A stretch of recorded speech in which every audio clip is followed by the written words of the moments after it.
There is a congestion problem in New Bilibid Prison that has gone down from 300% to 200%.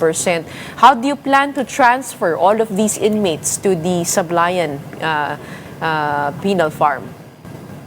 Right now, we are presenting our grand plan to the Secretary of Justice. And if he will ask kung paano namin isosource ito, yung funding, yung property natin kasi sa New Bilibid Prison, it's a prime lot eh.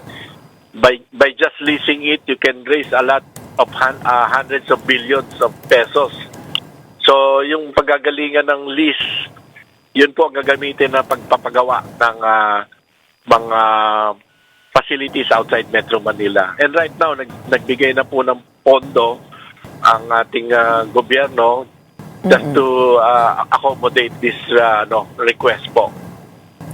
By when do you plan to transfer the inmates? Medyo malayo-layo ho ang Muntinlupa mula sa Mindoro. Opo, nakapag-transfer na po ako ng almost 20,000. Hindi ko lang ina-announce ko ng pakon.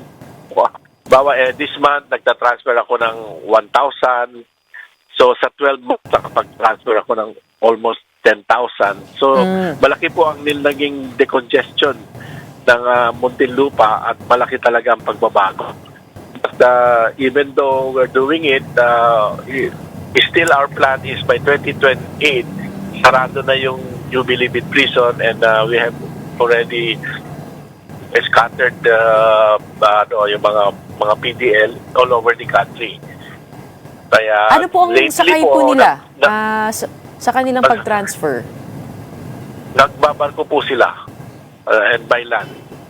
Kasi, opo, let's say sa Sablayan, they will ride a bus from New Bilibid Prison and the bus will ride the Roro from Batangas to Abra de Ilog in Mindoro, and then from that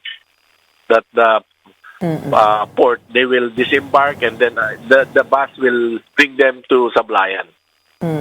So hindi na ho bumababa ng bus. Oo. Hindi na po.